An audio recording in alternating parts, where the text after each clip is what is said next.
At 8:30 on Saturday evening, 14 beagles were stolen from a research laboratory in Bagshot. Or, to put it another way, 14 handily sized, conveniently docile dogs were rescued by animal rights activists from experimental exploitation. They've all been found sympathetic, safe houses in the southeast. Now, because Heart of the Matter is a program made by people, for people, about conflicts of conscience that people can best express, we tend to overlook the 1.5 million other species we share the planet with. But a new campaign of direct action, like the raid at the weekend that freed the beagles, has raised the whole question of animal experimentation and animal rights. At the heart of the matter, do we have the moral right, in the name of man, to do as we wish with the 13,000 dogs, the 3.5 million other laboratory animals we kill in experiments every year? Or in 100 years' time, will we look back on the whole issue of animal experimentation as a grotesque, inhuman anachronism? I mean, the same sort of arguments were used to defend slavery. You know, the slaves had never known anything better. People mustn't get carried away. They mustn't be sentimental. There were very good economic reasons for carrying on slavery. In fact, it was necessary to certain sorts of production and so on. The same sort of arguments you hear today to defend the exploitation of animals. We believe in 20 years or 30 years' time we'll look back on vivisection on animals in the same way as we now look back on the concentration camps in Germany.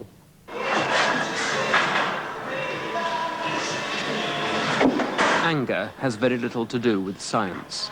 Science is dispassionate. Anger is an intruder in the laboratory. When the Animal Liberation League broke in on Saturday and filmed their felony, it was an act of rage against the clinical detachment of science itself. Science detached, as they see it, from responsibility, detached from decency. They were breaking the law. The scientists, they say, were breaking the moral covenant between mankind and his fellow species, between God and his creation.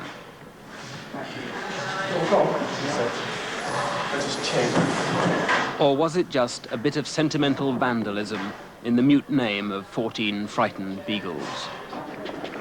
Well, from what we can ascertain from speaking to the vet who examined them, looks like they were in the middle of a poisoning experiment, and that's borne out by the fact that some of the beagles are now still vomiting very badly, and they're salivating profusely, and they're in generally a very poor condition indeed, and we're quite worried for the lives of some of them. Is it fair to take the beagles out in the middle of an experiment when you don't know what's happened to them or what can be done to help them? Well, it's an interesting point. The lab always says, as a result of us taking the beagles, these beagles may now die. We've now removed them, and I believe most of them will survive.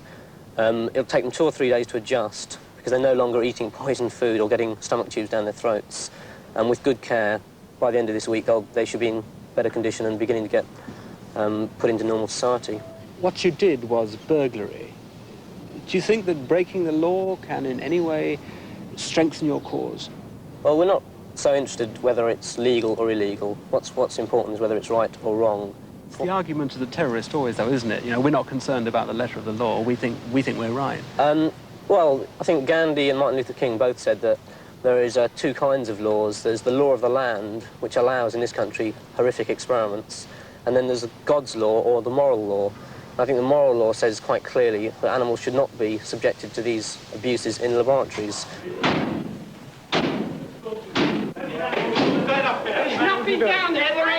The same group broke into the research laboratories of the Royal College of Surgeons over the August bank holiday. This time, no animals were seized. The raiders' aim was to force the public to acknowledge what's being done by doctors in our name, with our money, and notionally at least for our benefit. We all know that animal experiments go on, but it's something we prefer to happen out of sight. It doesn't bear thinking about. For much the same reason, fastidious meat-eaters keep their distance from the slaughterhouse. When we broke into that laboratory, we filmed very, very extensively the conditions of the dogs, and we also removed a large number of slides of monkeys and a large number of documents. That was the purpose of that raid. The Royal College of Surgeons, one would expect to have a high quality of surgery. With the dogs, they're actually sewing the dogs up so badly, by their own admission in their incident reports, that the sutures are coming undone, pus is exuding. They're sewing them up so badly that they're getting gangrene, having to be put down. The kennel conditions themselves are appalling. Additionally, of course, these dogs would seem to be ex-pets. There's Afghans, boxers, Old English sheepdogs. There isn't any beagles at the Royal College of Surgeons on our raid. The conditions of the monkeys is, quite frankly, horrific. The monkeys are in very small cages, and the reports of the Royal College themselves, which we removed, show abysmal cruelty. Monkeys? Yeah. The monkey, that over there. Over there. Up there. We've got to get there. In there. Everyone out! The siren's gone out. Get out! Quite frankly, from a body of such high prestige, the condition of the animals and their experiments leave a great deal to be desired. We were appalled, and for the first time ever, there looks like a possibility, a very strong possibility, that we will actually take the Royal College of Surgeons to court on a number of points of animal cruelty. And at the moment, we're in the process of compiling a prosecution for the first time ever. This prosecution could only be possible because we broke the law. We took the initiative to go into that laboratory. The police, the courts, the government and the establishment have done absolutely nothing at all for animals in 108 years. The liberationists stole these slides of experimental monkeys. This one bears the tattoo crap on its forehead, an indication, they say, of an insensitivity inseparable from the process of animal research.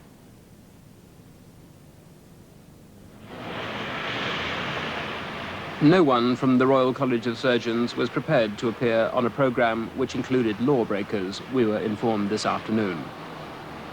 They would rely on the Research Defence Society to represent their point of view.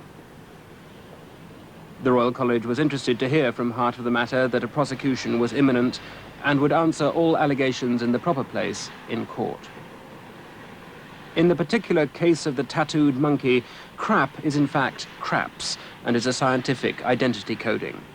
No offence, it seems, was intended to the animal. This mouse is more severely affected, apparently, although it lives to an old age. If you pick it up, you might be able to see that it actually has a tremor. Professor Tim Biscoe uses mice to investigate the mysteries and mechanics of the nervous system. It's called spastic.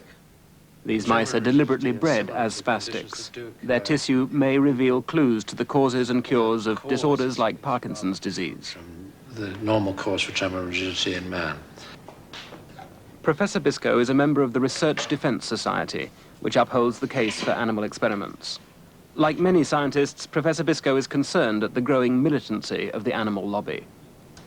The concern that scientists have, and I suspect many people have, is over the violence that has been introduced into this debate in recent years. That is, I don't mean verbal violence, which we can all put up with, but physical violence, where houses are attacked, people are attacked, and cars and so on.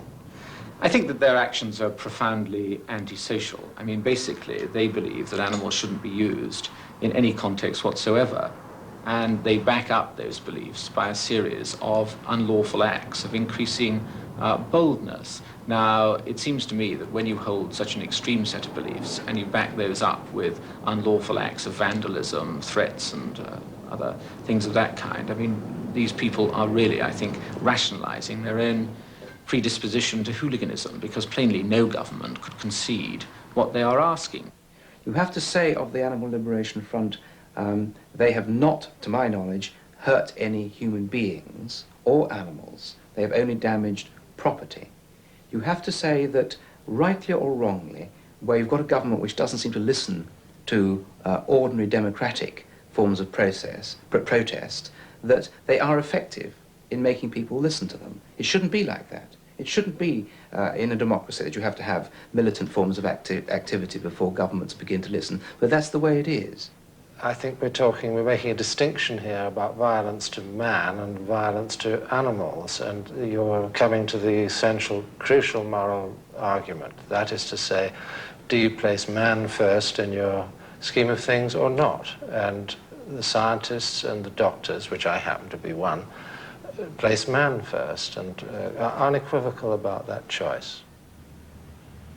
Now, I have certain information and certain contacts which allow us access, if not purchase of, obviously it's better if we don't purchase, but access to a fire engine of all things, we can have... The Nottingham cell of the Animal Liberation Front, exploring what they insist is merely a hypothetical scheme to release laboratory animals at the University Medical Centre by means of a bogus fire alarm. Ourselves and the actions of these other people. They will go and they'll all meet and there'll be somebody to take registration. All these places have them. That's right, and that's going to take time, and that's what we're in. We're in. What about taking some people through? There's a key that actually you have to get to go. That's right, I believe there is. Now there should be 2 transits there with 4 people in each transit. The front is dedicated to a strategy of direct action. Well, we're at war. I don't think the public quite realises the strength of our feeling, that we are determined to stop animal abuse, and we will stop it. By hook or by crook, it's going to end. We've written to MPs, gone on peaceful demonstrations. Well, no avail, you know, to no avail. So what's left to us? We've got to do something. You know, I mean, how can true good come out of evil? I can't honestly say, speaking for myself, that I respect that law, and I couldn't abide by that law, and under those circumstances I would feel at liberty to do all within my power to prevent the subjugation of that species, whatever species that may be. I believe the law that authorises vivisection isn't God's law at all. As a Christian, I feel that very strongly. Just as the law in Germany that authorised the torture and death of the Jews wasn't God's law at all. And I personally couldn't ever harm a scientist, but I see no wrong at all in rescuing, I don't call it stealing, rescuing animals and liberating them from the awful suffering they go through. Today's animal activists take their argument beyond the eternal and eternally weary argument about mere vivisection. Animals, they believe, have rights, rights that go beyond the status granted them by man to act as incarcerated clowns in the zoo or locomotive meals on the farm. Past legislation, they argue, such as the banning of bear baiting, was enacted not for the sake of animals, but to preserve the civilized manners of man. We have laws against cruelty because of what cruelty does to us, not to them. Morally speaking, society argues, you can't have rights without duties, and animals have no duties. Morally speaking, say the liberationists, man is only a fellow voyager with the other creatures in the odyssey of evolution and should have the humility to acknowledge the fact. Speciesism is as odious as any other prejudice. You're talking from a human viewpoint, and we're talking about life as a general concept. We're not talking about humans, we're not talking about species, whether it be monkey, whether it be dog, whether it be cat, or so on and so forth. I've got to talk from a human viewpoint, because I'm a human. I don't know what it's like to be a dog. That's very true. I mean, you don't know what it's like to be a dog, but at the same time, you understand pain. You understand what the implications of that pain are. If you were to be poisoned, if you were to be shot, if you were to be irradiated, you could understand the implications of whatever that may be. And in this particular case, to ask another species to do your suffering for you is wholly immoral. I don't see that talking about creatures from other species is any different from talking about other individuals of our own species. I think we ought to consider our moral duties, or if you like, the rights of the individuals in both cases. But I have no moral common ground as a human being with a rabbit, do I? I'm sure you do. The rabbit may not be as intelligent as you. It may not be able to speak your language, although it may be able to speak a certain sort of language. But the evidence, the scientific evidence, is increasing that rabbits and other non-humans suffer in the same sort of way that we do. Now, years ago, Jeremy Bentham, the philosopher, said this. He said, it doesn't matter really how intelligent an animal is. The important thing is that it suffers in the same sort of way. I think man is superior. That is the starting point of the whole moral position that I would adopt. And I think that the proper description of that is humanism. The word speciesism is a horrid neologism which is unnecessary, and it conceals the reality, namely that we place people first in our consideration of the natural world. No room for all things bright and beautiful, the Lord God made them all, and so on. That's not to contradict the notion of humanism. The question of whether the Lord God made them all or not is open to debate, perhaps on this very program, but That depends on the religious view you adopt. And indeed, if you do adopt a particular religious ethic, then of course these questions can be resolved for you far more easily. I think what the moral philosophy can do for you is give coherence to your particular view, but it can't ultimately tell you which view is right or wrong, because I don't believe that philosophers are in a position to make that decision. We've now got, to a certain degree, human rights, or at least they're established in constitutions. There's women's rights, gay rights, rights of black people, etc. And really, animal rights is just a logical continuation.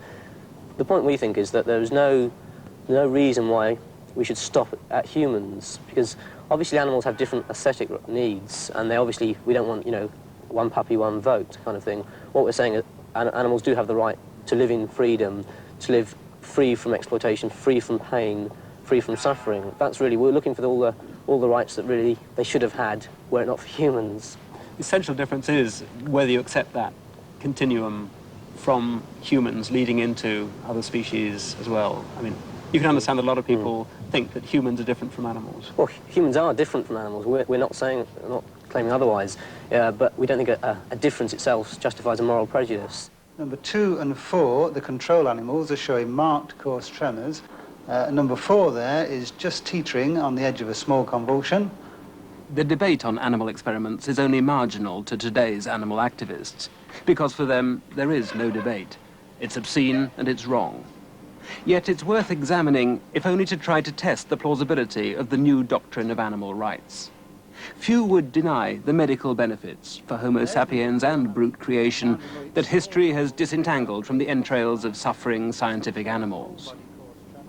But today it's argued that we've learnt enough, that any further knowledge gleaned from experiments would be superfluous.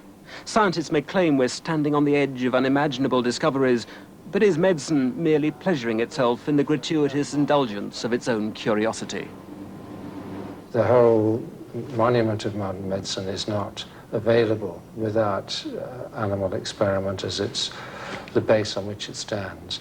If you take the discovery of insulin, which is a classic example, often quoted, of course, it rests on a huge body of knowledge, some of which was derived in this institution as a starting point for the development of ideas about insulin. Now, that is a substance that gives 50 or 60 years of life to people with diabetes. And most of us will know people with diabetes who are insulin dependent. And that's a miraculous thing. And if you ask a diabetic, does he think animal experiments are a good thing or not, I should have thought it was fairly clear what the answer would be. You don't think that could have been achieved without animal experiments? Absolutely no way it could have been achieved. For example, supposing the plague were to recur in this country as it did hundreds of years ago. Bubonic plague or Yes. something like that. What do you propose to do about it? Are you going to say, well, we'll do nothing about that because the experiments that might be required to seek a cure might be painful? Or are you going to say, well, we will allow these experiments because we regard the human suffering as far outweighing the possible cause of pain, the possible pain in the animal kingdom? It's that kind of